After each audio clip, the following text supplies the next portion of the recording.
नमस्कार, आप देख रहे हैं राष्ट्रपति। मैं हूं आपके साथ हिमानी। नजर करते हैं स्पीड न्यूज पर। ब्रिटेन की क्वीन एलिजाबेथ का अंतिम संस्कार आज होने जा रहा है। इसके राष्ट्रपति द्रौपदी मुर्मू रविवार को दोपहर लंदन के वेस्टमिंस्टर हॉल पहुंचे। उन्होंने क्वीन को भारत के लोगों की तरफ से श्रद्धांजलि अर्पित की। ब्रिटेन में 10 दिन का राजकीय शोक है। क्वीन का निधन 8 सितंबर को हुआ था। कई देशों के राष्ट्राध्यक्ष अंतिम संस्कार में हिस्सा लिए। हालांकि चीन के राष्ट्रपति शी जिनपिंग और रूस के राष्ट्रपति व्लादिमीर पुतिन को आने पर तस्वीर अभी साफ नहीं है। अमेरिकी राष्ट्रपति जो बाइडेन के आ जाने की पुष्टि हो चुकी है। माना जा रहा है कि यूक्रेन पर रूस के हमले की वजह से रूस के राष्ट्रपति व्लादिमीर पुतिन को नहीं बुलाया गया है। हैरानी की बात यह है कि चीन को बुलाने पर भी अब तक सस्पेंस रहा है। सिर्फ राष्ट्र प्रमुखों और उनके पति या फिर पत्नियों को निमंत्रण भेजा गया है। रविवार शाम बकिंघम पैलेस में नए किंग चार्ल्स राष्ट्राध्यक्ष को डिनर दिया। राष्ट्राध्यक्ष से कमर्शियल फ्लाइट से आने को कहा गया है। अंतिम संस्कार वाली जगह निश्चित के बजाय बस से जाना होगा। ब्रिटेन में पिछले 57 वर्षों में पहला राष्ट्रीय अंतिम संस्कार है। इससे पहले 1965 में ब्रिटेन के पूर्व प्रधानमंत्री विंस्टन चर्चिल का अंतिम संस्कार किया गया था। क्वीन अपने शासनकाल के दौरान 15 देशों की राज प्रमुख रही है। क्वीन एलिजाबेथ का निधन 8 सितंबर 2022 को हुआ। इसके बाद उनके बेटे चार्ल्स किंग बने हैं। ब्रिटेन के लिस्टर्स में एक बार फिर से पाकिस्तानी मुस्लिमों और हिंदुओं के बीच झड़प का मामला सामने आया है। पुलिस के मुताबिक यह रविवार को अचानक 2 समुदायों का भीड़ इकट्ठा होकर वे प्रदर्शन करने लगे। मुस्लिम और हिंदू कम्युनिटी के लोगों के बीच तनाव की शुरुआत एशिया कप में पाकिस्तान की हार से हुई थी। 28 अगस्त को एशिया कप में भारत की क्रिकेट टीम ने पाकिस्तान को हरा दिया था। इसके बाद 6 सितंबर को लिस्टर में घुसाए पाकिस्तानी मुसलमानों ने हिंदुओं पर हमला कर दिया था। हालांकि हालात काबू पर पाने के लिए अधिक संख्या में पुलिस बल की तैनाती की जा रही है। इन पुलिसकर्मियों को लोगों को रोक कर जांच करने के अधिकार दिए गए हैं। निसंदेह लोगों से शांति बनाए रखने की अपील की है। आने वाले कई दिनों तक इलाके में पुलिस की तैनाती जारी रहेगी। पुलिस ने रोड पर बैरिकेड लगा रखी है। पुलिस भीड़ को पीछे धकेलने की कोशिश कर रही है, जबकि भीड़ कांच की बोतलें और कई अन्य चीजें फेंक रही थी। 28 अगस्त से शुरू हुए तनाव के बाद अलग अलग अशांति के मामलों में लिस्टर शहर में अब तक 27 लोगों को गिरफ्तार किया जा चुका है। चीफ कांस्टेबल रिक्शा में बताया गया कि एक वायरल वीडियो की जानकारी हुई है, जिसमें एक शख्स लिस्टर के मैंटन रोड पर स्थानीय इमारत को बाहर लगे झंडे को हटाते हुए दिख रहा है। ऐसा लगता है कि यह घटना तब हुई जब पुलिस अफसर इलाके में अव्यवस्था से निपट रहे थे। इस घटना की जांच की जाएगी। नेपाल के सुप्रीम कोर्ट में चीफ जस्टिस शैलेंद्र शमशेर राणा को शेर बहादुर देउबा की सरकार ने नजरबंद कर दिया है। इसके बाद राणा ने कहा कि सुप्रीम कोर्ट जाने की तैयारी कर रहा था, लेकिन सरकार ने ऐसा नहीं होने दिया। पुलिस ने मुझे कोर्ट जाने से रोक दिया। चीफ जस्टिस राणा ने कहा कि मुझे नजरबंद कर दिया है और मेरे घर के बाहर पुलिस का एक बड़ा पहरा लगा दिया है। राणा ने एक पत्र में कहा था कि संसद का आखिरी सत्र समाप्त हो चुका है। नवंबर में चुनाव है। ऐसे में उनके खिलाफ चल रहे महाभियोग की प्रक्रिया भी खत्म हो चुकी है। अब मैं चीफ जस्टिस के तौर पर काम करूंगा। राणा के इस दावे के बाद सरकार ने उन्हें हाउस अरेस्ट कर लिया है। बता दें कि इसी साल 13 फरवरी को नेपाली कांग्रेस, नेपाल कम्युनिस्ट पार्टी और सीपीएम के 98 सांसद राणा के खिलाफ महाभियोग प्रस्ताव लेकर आए थे। राणा पर भ्रष्टाचार और सरकार में हिस्सेदारी के लिए सौदेबाजी समेत 21 आरोपी लगे और उन्हें फरवरी में निलंबित किया गया था।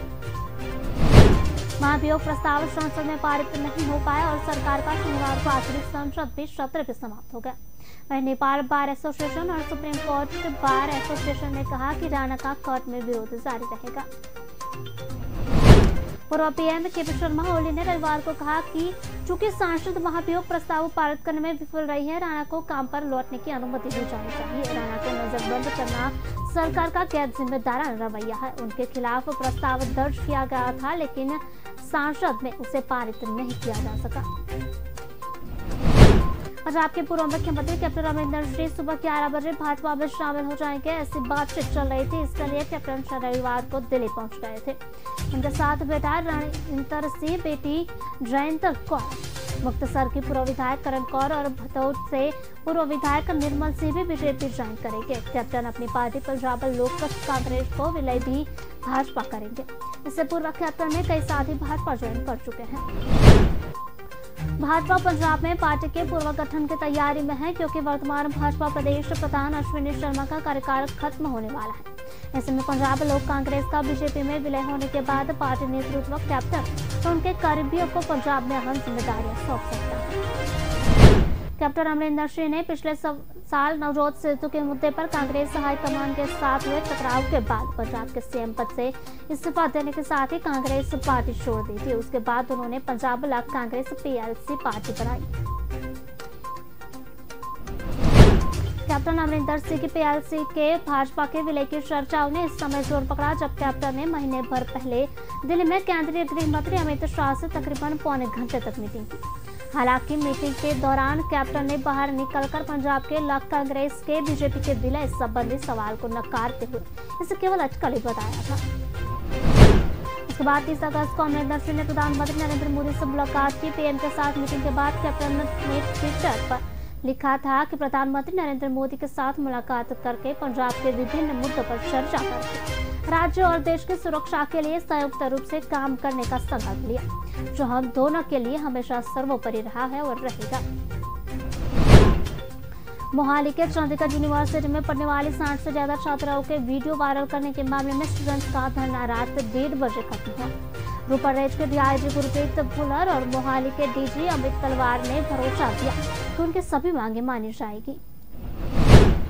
इस मामले में आरोपी 2 युवकों को हिमाचल पुलिस ने देर रात गिरफ्तार कर लिया है। इनमें लड़की ने जिस युवक की तस्वीरें दिखाई थी उसे शिमला में ढाली से पकड़ा गया था, उसका नाम पंकज वर्मा है। वहीं दूसरे आरोपी सनी मेहता को रोहतक से अरेस्ट किया गया है। देर शाम दोनों युवक पंजाब पुलिस को सुपुर्द कर दिए गए। सनी एक बेकरी में काम करता है तो रंगज ट्रैवल एजेंसी में काम करता है। रंगज मूल रूप से टीओ के संदूक क्षेत्र का है। इनसे अब वीडियो मंगवाने और वायरल करने के मकसद के बारे में पूछताछ होगी। सूत्रों के मुताबिक स्टूडेंट्स ने पुलिस और यूनिवर्सिटी प्रशासन से शनिवार रात हुए मामले की पारदर्शी जांच, शनिवार को ही लाठीचार्ज की जांच, अस्पताल में भर्ती स्टूडेंट को मुआवजा देने, कल हॉस्टल का टाइम 8:30 से बढ़ाकर 9:30 बजे तक करने और हॉस्टल के सभी वार्डन बदलने की मांग रखी है। दोनों पक्ष की ओर से स्टूडेंट्स को सख्त कार्रवाई का आश्वासन दिया गया है। स्टूडेंट्स को शांत करने के लिए एम्बुलेंस में अस्पताल भेजी गई। स्टूडेंट को मौके पर लाया गया, हालांकि उसने अपना मुंह ढका रखा था। दावा किया गया था कि घटना के बाद युवती ने सुसाइड करने की कोशिश की थी। हालांकि प्रशासन ने ऐसी किसी भी घटना से इनकार कर दिया। 15वीं राजस्थान विधानसभा का 7वां सत्र और फिर से कंटिन्यू हो रहा है, लेकिन बीजेपी के 53 विधायकों का 100 सवाल पूछने का कोटा खत्म हो चुका है। सत्रावसान नहीं होने और जारी रहने के कारण नियमों के तहत पिछले 6 महीने के दौरान हर एक विधायक को हर सप्ताह एक सवाल पूछने का अधिकार भी नहीं मिल सका। बीजेपी विधायक रामलाल शर्मा ने बताया कि नियमों के मुताबिक विधानसभा सत्र में एक विधायक अधिकतम 100 सवाल पूछ सकता है। इस बार पिछला सत्र ही कंटिन्यू होने के कारण 53 भाजपा विधायकों ने 100 प्रश्न पूछने की लिमिट पूरी कर ली है। बाकी 18 विधायकों को भी 2 से 4 या बहुत कम सवाल पूछने का कोटा बचा है। ऐसे में पार्टी विधायक दल की सबसे बड़ी चिंता यह है कि नियमों के मुताबिक वह जनता के भीतर अपने विधानसभा क्षेत्र के सवाल किस तरह सदन में उठा पाएंगे। जिन विधायकों के प्रश्न बच रहे हैं वो भी अपने विधानसभा क्षेत्र के जनहित के मुद्दे उठाना चाहते हैं। पार्टी पॉलिटिकली कई मुद्दों पर सरकार को सवाल लगाकर घेर नहीं पाएगी, यह भी चिंता बीजेपी को है। नेता प्रतिपक्ष गुलाब चंद कटारिया ने बातचीत में कहा, पिछला सत्र ही कंटिन्यू हो रहा है। कई विधायक 6 महीने के दौरान प्रश्न नहीं पूछ सके, उनके प्रश्न पूछने के अधिकार छीन गए हैं। आज विधानसभा अध्यक्ष से बीजेपी विधायक स्पीकर से मुलाकात कर इस पर अपनी नाराजगी जताई। रविवार को हुई विधायक दल की बैठक में यह तय किया गया है। कटारिया ने कहा, विधानसभा में लगातार ट्रेंड सा बन गया है कि सवाल सत्र नहीं किया जाता। इससे हर सप्ताह एक सवाल पूछने का विधायक का अधिकार खत्म हो गया है। पिछले और मौजूदा सत्र के बीच 6 महीने का वक्त गुजर गया। इस दौरान हमारा सवाल पूछने का और मुद्दे उठाने का आधार भी छीन गया। एक तरफ विधायकों का हक मारा गया तो दूसरी तरफ राज्यपाल और सदन आहूत करने का अधिकार भी छीन गया। बिहार के मुख्यमंत्री नीतीश कुमार के पुल पर चुनाव लड़ने की चर्चा के बाद राजनीति तेज हो गई है। बीजेपी नीतीश कुमार और जेडीयू पर हमलावर हो गई है और खास तौर पर बीजेपी नेता सुशील मोदी पर इस मामले पर काफी मुखर हो गए हैं। सुशील मोदी ने तो यह कहा दिया है कि नीतीश कुमार की जमानत जब्त हो जाएगी। बिहार के पूर्व सीएम सुशील मोदी ने कहा कि प्रधानमंत्री पद का सपना देखने वाले नीतीश कुमार भाजपा के बच्चे जनाधार और प्रधानमंत्री नरेंद्र मोदी की लोकप्रियता से इतने डरे हुए हैं कि वे बिहार से संसदीय चुनाव लड़ने के बजाय यूपी में सपा के गढ़ फूलपुर और मिर्जापुर से प्रत्याशी बनने की सोच रहे हैं। उन्होंने कहा 2014 में बिहार की 40 सीटों में से जदयू सिर्फ 2 पर जीता था, उसमें भी नालंदा संसदीय सीट पर मात्र 8000 वोटों के अंतर से ही उसकी प्रतिष्ठा बची। इस बार भाजपा 35 से ज्यादा सीटें जीतकर 2014 की सफलता दोहराएगी। वहीं सुशील मोदी ने यूपी के अखिलेश यादव और मायावती पर हमला करते हुए कहा कि यूपी में बुआ बबुआ के साथ हारे के बावजूद भाजपा ने 2019 के संसदीय चुनाव में 64 सीटें जीती है। उन्होंने कहा कि इससे पहले यूपी के 2 लड़के मिलकर भी भाजपा का विजय रथ रोक नहीं पाए थे। मोदी ने कहा था कि जिस पार्टी का यूपी के विधानसभा चुनाव में भी खाता नहीं खुलता, उनके नेता नीतीश कुमार 2 लड़कों को कहने पर वहां की किसी भी सीट पर लड़े, उनकी जमानत जब्त होगी। सुशील मोदी के इस हमले पर जेडीयू ने प्रमुख प्रवक्ता नीतीश कुमार ने पलटवार करते हुए कहा कि 9 अगस्त 2022 को महागठबंधन के आकार में आने के बाद से बिहार भाजपा के नेता ही परेशान नहीं है, बल्कि बिहार भाजपा के बड़े नेता नरेंद्र मोदी के चेहरे पर भी परेशानी झलक रही है। मुख्यमंत्री शिवराज सिंह चौहान ने रतलाम के सौलाना में नगर परिषद चुनाव प्रचार के लिए पहुंचे। पीएम सीएम जहां दोपहर चुनावी सभा को संबोधित किया। मुख्यमंत्री शिवराज सिंह चौहान का दौरा कार्यक्रम के तय होने के बाद जिला प्रशासन व्यवस्थाओं में जुटा है। सलाना और मुख्यमंत्री के हेलीकॉप्टर के लिए हेलीपैड भी तैयार किया गया था। शिवराज सिंह दोपहर 1:45 बजे सलाना पहुंचे, जहां मुख्यमंत्री सबसे पहले सलाना पैलेस में कैक्टस गार्डन जाने का कार्यक्रम था, जिसके बाद मुख्यमंत्री आमसभा को संबोधित किया, जहां भाजपा समर्थित पार्षद उम्मीदवारों को समर्थन में प्रचार करेंगे। गौरतलब है कि सौलाना नगर परिषद पर इससे पूर्व कांग्रेस का कब्जा जा रहा है। मुख्यमंत्री शिवराज सिंह चौहान उज्जैन में स्थानीय कार्यक्रम में शामिल होने के बाद हेलीकॉप्टर से दोपहर 1 बजे सलाना के लिए रवाना हुए। 1:30 बजे सलाना हेलीपैड पर पहुंचने के बाद मुख्यमंत्री 1:45 बजे सलाना पैलेस स्थित कैक्टस गार्डन पहुंचे। मानसून सत्र से पहले अखिलेश यादव पैदल मार्च निकाल रहे हैं। उनके साथ सपा के विधायक और संगठन पदाधिकारी सड़क पर है, मगर इस पैदल मार्च को पुलिस ने रोका है। इस पर विधायक और कार्यकर्ताओं के साथ धक्का मुक्की भी हुई। इसे अभी गहमा-गहमी का माहौल है। पुलिस के मुताबिक सपा नेताओं ने पहले तय रूट पर फॉलो नहीं किया है। वहीं सपा नेता पुलिस पर उनकी आवाज दबाने का आरोप लगा रहे हैं। उनके हाथ में तख्तियां हैं। बेरोजगारी, महंगाई जैसे मुद्दों के स्लोगन लिखे हुए हैं। विधानसभा तक ये पैदल मार्च होना है।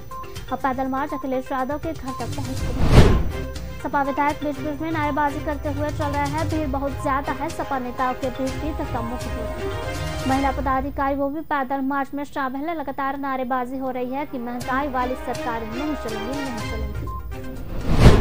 वहीं दूसरी तरफ विधानसभा को जाने वाली रास्ते पर सुरक्षा व्यवस्था की गई है। पुलिस का बंदोबस्त बहुत पुख्ता रखा गया है, लेकिन पैदल मार्च को रोकने का प्रयास नहीं किया जा रहा है।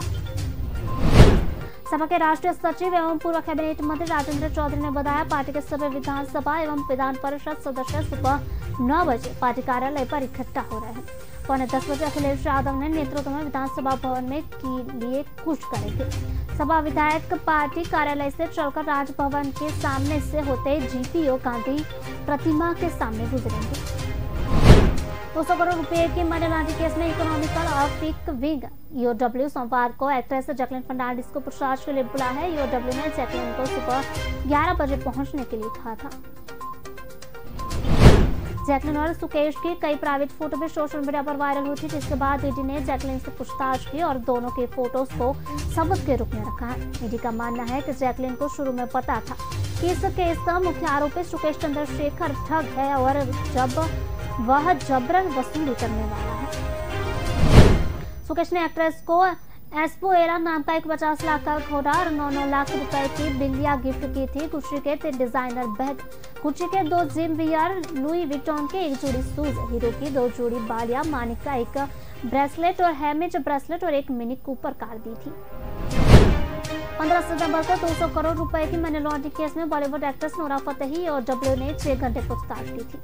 सत्र के मुताबिक नोरा ने जांच एजेंसी को बताया था कि उसके जीजा बॉबी को ठग सुकेश चंद्रशेखर ने 65 लाख रुपए की BMW कार भी गिफ्ट की थी। बस सुकेश हमेशा से व्हाट्सएप के जरिए ही बातचीत करती थी। केरल के राज्यपाल आरिफ मोहम्मद खान ने मुख्यमंत्री पिनराई विजयन के साथ टकराव के बाद एक अभूतपूर्व घटनाक्रम में सोमवार को राजभवन में एक प्रेस कॉन्फ्रेंस बुलाई है। राजभवन में रविवार रात एक संदेश में कहा गया, राज्यपाल कल मीडिया के साथ कुछ वीडियो क्लिपिंग और दस्तावेज साझा करना चाहते हैं।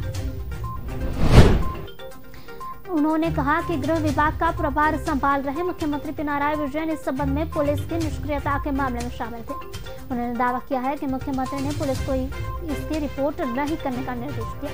शनिवार को आरिफ मोहम्मद खान ने आरोप लगाया था कि राज्यपाल कार्यालय को नीचाधिकारी की कोशिश की जा रही है। उन्होंने कहा कि उन्हें यह देखकर खुशी हुई कि मुख्यमंत्री अपने द्वारा उठाए गए मुद्दों पर खुलकर सामने आ रहे हैं। उन्होंने विजयन की आलोचना का जवाब देते हुए कहा कि राज्यपाल के बयान उनके पद के अनुरूप नहीं है। कन्नूर विश्वविद्यालय में मलयालम भाषा में एसोसिएट प्रोफेसर के रूप में मुख्यमंत्री के निजी सचिव के राकेश की पत्नी प्रिया वर्गीस की नियुक्ति को लेकर मुख्यमंत्री और राज्यपाल के बीच पहले से ही वाकयुद्ध छिड़ा हुआ है। मुख्यमंत्री ने शुक्रवार को राज्य के विश्वविद्यालयों में नियुक्तियों में कथित भाई भतीजावाद के खिलाफ राज्यपाल की आलोचना का जवाब देते हुए कहा, उनके सभी आरोप निराधार है, कोई ऐसा कैसे कर सकता है। मुख्यमंत्री ने कहा, यह पूरी तरह से बकवास है। उन्हें कैंपस की राजनीति के हिस्से के रूप में विश्वविद्यालय परिसर में नियुक्ति के मुद्दों और प्रचार सामग्री के निर्माण सहित ऐसे मामलों पर इस तरह का जवाब देने का अधिकार किसने दिया। कांग्रेस के वरिष्ठ नेता राहुल गांधी ने अपनी पार्टी को भारत जोड़ो यात्रा के 12वें दिन की शुरुआत करने से पहले सोमवार तड़के यहाँ वर्डकल समुद्र तट पर मछुआरा समुदाय से बातचीत की। गांधी ने सुबह सुबह मछुआरा से मुलाकात की और ईंधन के बढ़ते दाम, सब्सिडी में कटौती, कम होते मत्स्य भंडार और पर्यावरण को हो रहा नुकसान सहित विभिन्न चुनौतियों पर चर्चा की। कांग्रेस के वरिष्ठ नेता जयराम रमेश ने ट्वीट किया कि राहुल गांधी ने ईंधन की बढ़ती कीमतों, सब्सिडी में कटौती, कम होते मत्स्य भंडार, पेंशन न मिलने, शिक्षा के अपर्याप्त अवसरों और पर्यावरण को हो रहे नुकसान संबंधी चुनौतियों पर सुबह 6 बजे आलपुपुझा के वर्डकल समुद्र तट पर मछुआरा समाज से बातचीत की। वहां से साफ करीब 4:30 बजे फिर यात्रा शुरू की जाएगी और करीब 9 किलोमीटर के बाद शेरथला के समीप मैथरा में रुकेगी। कांग्रेस 3570 किलोमीटर 150 दिन लंबी पद यात्रा 7 सितंबर को तमिलनाडु कन्याकुमारी से शुरू हुई थी, तो जम्मू कश्मीर में संपन्न होगी। भारत जोड़ो यात्रा 10 सितंबर की शाम को केरल पहुंचेगी और यह 1 अक्टूबर को कर्नाटक पहुंचने से पहले 19 दिनों केरल में 7 जिलों में गुजरते हुए 450 किलोमीटर की दूरी तय करेगी। दिल्ली के डिप्टी सीएम मनीष सिसोदिया ने बीजेपी और कांग्रेस पर एक बार फिर से हमला बोला है। उन्होंने कहा कि 2012-2013 में जब हम टीवी डिबेट्स में हिस्सा लेते थे, कब कांग्रेस के नेता ताने देते थे कि आपकी पार्टी सिर्फ 4 लोगों की है। आज पार्टी के पास 1500 जनप्रतिनिधि, 2 सरकारें, 10 सांसद और बहुत से विधायक भी हैं। सुप्रीम कोर्ट ने आज नागरिकता संशोधन कानून को चुनौती देने वाली याचिकाओं पर सुनवाई करेगा। इस मामले में 200 से ज्यादा याचिकाएं लंबित है। इस पर चीफ जस्टिस चुरू ललित और जस्टिस रविंद्र भट्ट की पीठ एक साथ सुनवाई करेगी। 12 सितंबर को सुप्रीम कोर्ट में इस मामले को लेकर सुनवाई होनी थी, लेकिन समय की कमी की वजह से इसे टाल दिया गया था। सीएए के खिलाफ याचिकाओं पर पहली बार 18 दिसंबर 2019 को सुनवाई हुई थी। आखिरी बार 15 जून 2021 को हुई थी। देश में 2 साल पहले सीएए कानून बना तो था, लेकिन देश भर में इसका विरोध हुआ। दिल्ली का शहनबाग इलाका इस कानून के विरोध से जुड़े आंदोलन को केंद्र बिंदु बनाया था। कानून में अफगानिस्तान, बांग्लादेश और पाकिस्तान से आए हिंदू, सिख, बौद्ध, जैन, पारसी और ईसाई धर्म के प्रवासियों के लिए नागरिकता कानून के नियम आसान बनाए गए। इससे पहले नागरिकता के लिए 11 साल भारत में रहना जरूरी था, इस समय घटाकर 1 से 6 साल कर दिया गया है। 11 दिसंबर 2019 को राज्यसभा में नागरिकता संशोधन विधेयक 2019 के पक्ष में 125 और खिलाफ में 99 वोट पड़े थे। अगले दिन 12 दिसंबर 2019 को राष्ट्रपति को मंजूरी मिल गई। 2016 में नागरिकता संशोधन विधेयक 2016 पेश किया गया था। इसमें 1955 के कानून में कुछ बदलाव किया जा रहा था। ये बदलाव थे भारत के 3 मुस्लिम पड़ोसी देश बांग्लादेश, पाकिस्तान और अफगानिस्तान से आए गैर मुस्लिम शरणार्थियों को नागरिकता देना। 12 अगस्त 2016 को इसे संयुक्त संसदीय कमेटी के पास से भेजा गया। कमेटी ने 7 जनवरी 2019 को रिपोर्ट सौंपी थी। फिलहाल बुलेटिन में बस इतना ही। विस्तार से खबरें पढ़ने के लिए आप हमारी वेबसाइट का भी प्रयोग कर सकते हैं। हमारा वेब का पता है www.kalamkartavya.com। हमारी कलम ही हमारा कर्तव्य है। इसी उद्देश्य के साथ आप खबरों को राष्ट्रप्रथम के साथ देखते रहिए। नमस्कार।